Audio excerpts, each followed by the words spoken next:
Hello বন্ধুরা, আজ আমি বানিয়ে দেখাবো আলু দিয়ে মাটন কারি।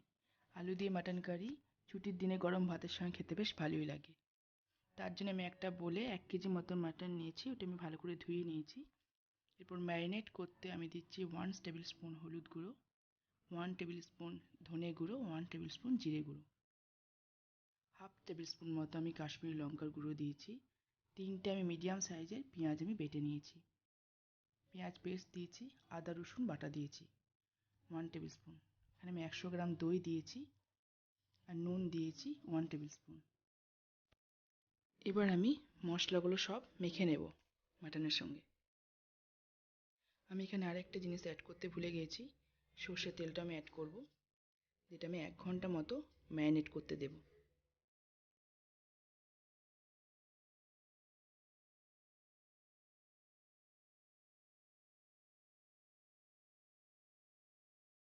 কড়াইয়ে তেল দিয়ে কড়াইটা গরম হয়ে গেলে ডুমো ডুমো করে আলু কেটে তেলে আমি একটু হলুদ নুন দিয়ে আলুগুলো আমি ফ্রাই করে নেব।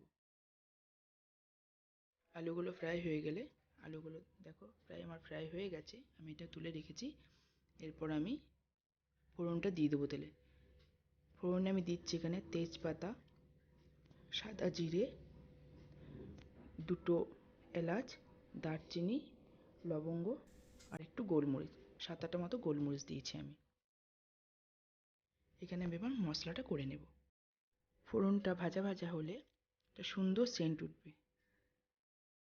ফোড়নটা আমি একটু ভেজে নিচ্ছি, একটু ভাজা ভাজা হলে এরপর আমি এতে পেঁয়াজটা দিয়ে দেব। আমি এখানে 3টে পেঁয়াজ কুচিয়ে নিয়েছি।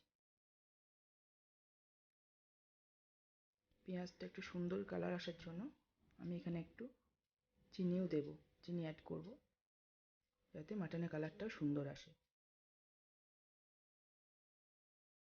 পেঁয়াজটা এখানে ভাজা ভাজা হয়ে গেছে, এবার আমি মশলাগুলো অ্যাড করব।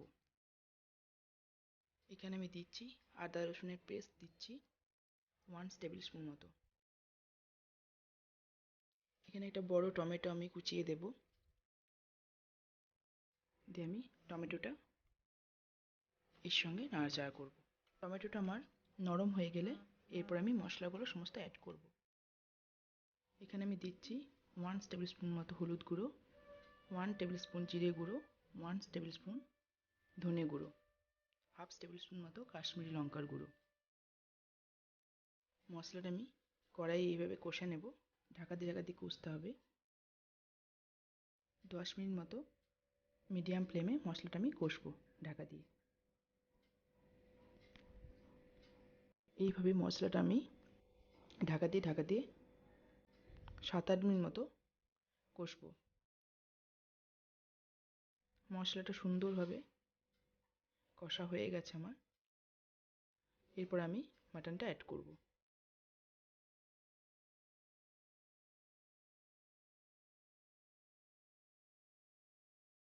মাটনটা এখানে ঢাকা দিয়ে কষতে হবে।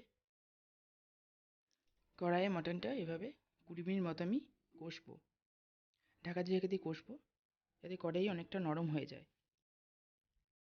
এরপর আমি প্রেসার কুকারে দেব। আমি ঢাকা দিয়ে কষছি এটা। এরপর কড়াইয়ে তেল ছেড়ে দিলে আমি এটা প্রেসার কুকারে অল্প সর্ষে তেল প্রেসার কুকারে দিয়ে তেলটা গরম করে নিয়ে মাটনটা আমি প্রেসার কুকারে দিয়ে দেব। তেল ছেড়ে দিয়েছে আমার। এরপর সাইডে আমি আর একটা প্রেসার কুকারে আমি একটু তেল দিয়ে তেলটা গরম হয়ে গেলে মাটনটা তুলে প্রেসার কুকারে দিয়ে দেব। দেখো আমি প্রেসার কুকারে দিয়ে দিয়েছি মাটনটা। সামান্য জল গরম করে আমি প্রেসার কুকারে দিয়ে দিয়েছি। এরপর আমি 4টে সিটি মেরে নেব। প্রেসার কুকারের স্টিমটা বেরিয়ে গেলে এবার আমি প্রেসার কুকারটা ঢাকাটা খুলে দেব। আমার মাটন কারি প্রায় রেডি। আলুগুলো খুব সুন্দর আছে, গলে যায়নি। এবার আমি 3-4 মিনিট মতো এটা আমি ফুটিয়ে নিয়ে একটু ঘি দেব, সামান্য একটু নুন দেবো, আমার নুনটা একটু কম হয়েছে। দেখো আমার মাটন কারি রেডি। আজকের রেসিপি তোমাদের যদি ভালো লেগে থাকে please like, share and subscribe করতে ভুলো না। Thanks for watching.